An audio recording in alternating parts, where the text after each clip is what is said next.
তার ফেসটা সবাই দেখবে, মানুষ একটু দেখলো, বিভিন্ন ক্লাবের আড্ডায় বলে এই মিঠু তুমি কিন্তু ফাটিয়ে দিয়েছো, আপনারা কিন্তু এগুলো চালাবেন প্লিজ। রিয়াসন ভাই, মানে পাকিস্তানের সাথে তো আমরা হারতেই পারি, তাই বললে মানে এইভাবে আর একজন ব্যাটসম্যান 22 বলে করলো 17 রান, এবং আপনি যদি ইন্টেন্টের দিকে লক্ষ্য করেন মনে হচ্ছিল বাংলাদেশ 160-70 রান করার জন্য খেলছিল। আপনি তো খেলাটা দেখেছেন, আসলে দেখছিলাম যে আপনি আপনার চ্যানেলে আলোচনাও করেছেন খেলাটা নিয়ে। আসলে কেন, কিভাবে, কি ইন্টেন্ট নিয়ে বাংলাদেশ ব্যাট করলো? সবচেয়ে বড় ব্যাপার যেটা, যে বাংলাদেশ দল ওরা যখন 200 করেছে তখন বাংলাদেশ দলের বডি ল্যাঙ্গুয়েজ দেখে মনে হয়েছিল যে বাংলাদেশ জিততে চায় না। শুরুর দিকে যতটুকু মনে হয়েছে, যতক্ষণ তানজিদ তামিম ছিল মনে হয়েছে যে হি ইজ ফাইটিং অ্যালোন, এবং এরপরের সময়টা আমার সেটা মনে হয়নি। লিটন কুমার দাস শুরুর দিকে একদম স্লো ছিল, পরের দিকে স্ট্রাইক রেটে পুষিয়ে দেওয়ার চেষ্টা করেছে, এবং তাহিদ হৃদয় যেভাবে আসলে গা বাঁচানোর জন্য খেলেছে, আমার কাছে মনে হয় লিটনের ওই ফালতু বলে অ্যাওয়ে ফ্রম দ্য বডি ওই শট খেলার কোনো দরকার ছিল না। 6 মারার পরের বলেই আবার 11.5 ওভারে 6 মারলেন, বাংলাদেশে 100 হলো। এই শটটা তিনি খেলতে গেলেন যতটুকু না আসলে থাকে না যে আপনি যখন দৌড়াইতেছেন দৌড়াইতে ইচ্ছা করে, আপনি যখন খাওয়া শুরু করেছেন খেতে ইচ্ছা করে, এরকম কিছু ব্যাপার স্যাপার কাজ করে। আপনি যখন গুড শট খেলতেছেন, আপনিও ক্রিকেটার ছিলেন, খেলেছেন, আমি খেলেছি, তখন আপনার ওই পেটাতে ইচ্ছা করে। তো যতটুকু আসলে ওইটা ওই মোমেন্টামের কারণে, তার থেকে আমার মনে হয়েছে প্রেশারের কারণে। কারণ আরেক দিকে আরেক প্রান্তে যে ক্রিকেটার আছে সে তো আসলে স্ট্রাইক রোটেট করে প্রপারলি খেলছে না। সো রেসপন্সিবিলিটির ক্যাপ্টেনের ঘাড়ে একা চলে গেছে। লিটন কুমার দাসকে আমি অনেক সমালোচনা করি, কিন্তু এই শুতে Liton Kumar Das he was compelled to play that particular shot. তার কাছে মনে হয়েছিল ছক্কা মেরেছি, এই বোলারটা বাজে, এর বলে যদি আরো একটা বাউন্ডারি ওভার বাউন্ডারি পেয়ে যায় তাহলে হয়তো আমার আস্কিং রান রেটটা একটু কমবে। এই যে একজন ক্রিকেটারকে এই সিচুয়েশনে দিয়ে দেয়া বা ফেলার ক্ষেত্রে আপনার নাম্বার 4 একটা রোল প্লে করলো, এটা কিন্তু কোনোভাবে অ্যাকসেপ্টেবল না। Number 4 is a very clinical role. ওই জায়গাটায় যিনি খেলবেন, প্রথমত অনেক ক্ষেত্রে তিনি ড্যামেজ কন্ট্রোল করবেন at a time, whenever you are playing T20, তিনি একটা গুড স্ট্রাইক রেটে ব্যাট করবেন। তো ড্যামেজ কন্ট্রোলের ক্ষেত্রে কিন্তু তিনি কোনো রোল প্লে করতে পারেন নাই, কারণ হচ্ছে তার স্ট্রাইক রেট ডাউন। আর দ্বিতীয় যেটা, সেটা হচ্ছে ওই রান চেস ডাউন করার ক্ষেত্রে তিনি তার পার্টনারকেও প্রপারলি সঙ্গ দিতে পারেন নাই। লিটন কুমার দাস ব্যাট করলো 160 স্ট্রাইক রেটে, রাইট? আরেকজন ব্যাটার ব্যাট করছে 77 স্ট্রাইক রেটে। এখন লিটন কুমার দাসের স্ট্রাইক রেট কিন্তু তাহিদ হৃদয়ের ডাবলের থেকেও বেশি। 77 ইন্টু 2 যদি আপনি করেন তাহলে সেটা আসছে 154। তার মানে এর থেকেও ডাবল স্ট্রাইক রেট তিনি ব্যাট করছেন। যদি তাহিদ হৃদয় 22টা বল খেলে 35 রান করতেন, অথবা 22 বল খেলে 25 রান করতেন, বাংলাদেশের রানটা যদি স্কোরবোর্ডে 100 না হয় 115 হইতো, তাহলে কিন্তু অন্যরকম ব্যাপারটা হতো। হয়তো ওই শটটা তিনি খেলতেন না, আর ওই শটটা যদি তিনি না খেলতেন, ওই 15টা রান যদি এক্সট্রা থাকতো, তাহলে কিন্তু বাংলাদেশের গতকালকের ম্যাচের মোমেন্টামটাও অন্যরকম ভাবে শিফট হতো।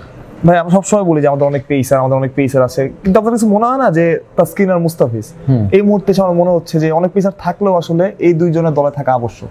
না, ডেফিনেটলি। সবচেয়ে বড় ব্যাপার কি যে আমরা অনেক পেসার বলি, এন্ড অফ দ্য ডে কিন্তু যখন ওই থাকে না যে পূজা বা দেবী বাজার আসলে বোঝা যায় যে আসলে কার ঢকটা কেমন, তাই না?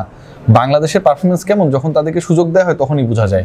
আপনি খেয়াল করে দেখবেন যে এই দুইজন পার্টিকুলার বোলার, একজন নেই আর একজন হচ্ছে অসুস্থ। মানে মুস্তাফিজেরটা নিয়ে আমার কনফিউশন আছে বলে আমি নেই বললাম, ঠিক আছে? তো এই ঘটনাটা ঘটার পর কিন্তু আমরাও কিন্তু কনফিডেন্ট না রিগার্ডিং দ্য পেস অ্যাটাক। মানে আমরাই কিন্তু বলি যে বাংলাদেশের পেস ইউনিটে অনেকেই আছে, ঠিক আছে, পঞ্চপাণ্ডব এরা 5 জন, ঠিক আছে, বোলিং ইউনিটে, কিন্তু আমরাই কিন্তু যখন ওই তাসকিন মুস্তাফিজরা না থাকে আমরা ওই কনফিডেন্সটা পাই না। এবং এরা যে ওয়ার্ল্ড ক্লাস বোলার তার সবচেয়ে বড় প্রমাণ আপনি দেখেন, মুস্তাফিজ যেভাবে আইপিএলটা শেষ করেছে, এটা তো খুব নোটেবল। এবং পরের আইপিএলে যদি গিরিঙ্গিবাজি না হয় তিনি দল পাবেন, এটারও কোনো ডাউট নেই, ঠিক না? সো এইরকম বোলারদেরকে আপনি ক্রিয়েট করতে পারেননি। তাসকিন আহমেদ নিজের প্রচেষ্টায় ক্রিয়েট হয়েছে। Mustafiz god gifted talented, but he is very much clever, যে কোথায় খেলতে হবে কোথাও খেলতে হবে না। যতটুকু dedicated for the national team তার থেকে বেশি dedicated for his own interest. So আপনাকে বিকল্প তৈরি করতে হবে, সেই বিকল্পর জায়গা আমরা নেই। এবাদত হোসেন কোন অবস্থায় রয়েছে এখনো কোনো ক্লিয়ার পিকচার কারো কাছে নেই।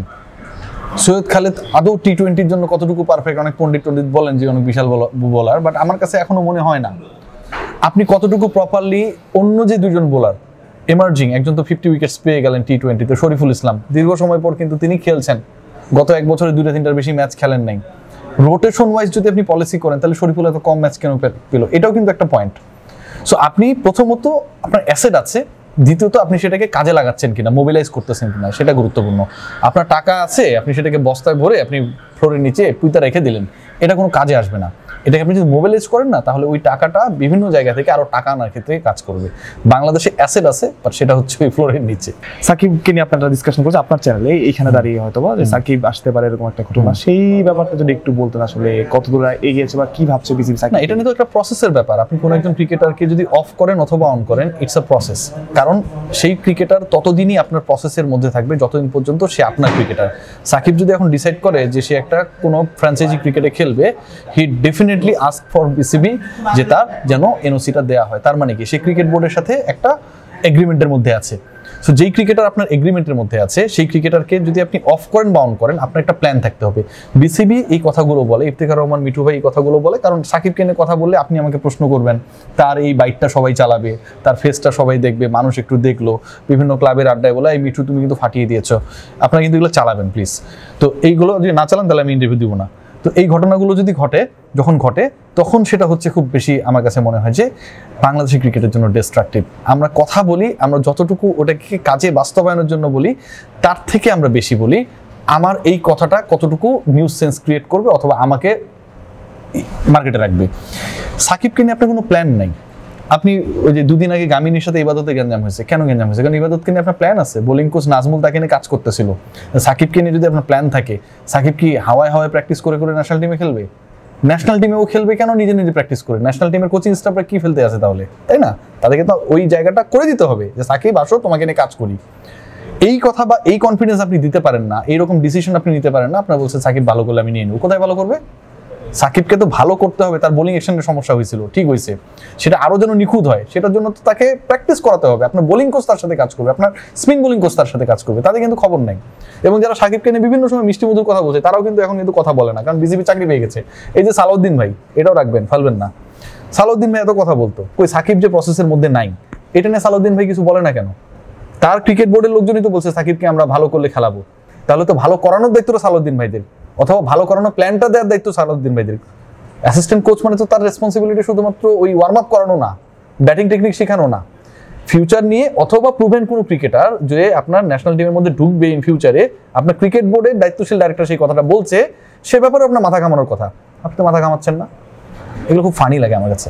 Thank you.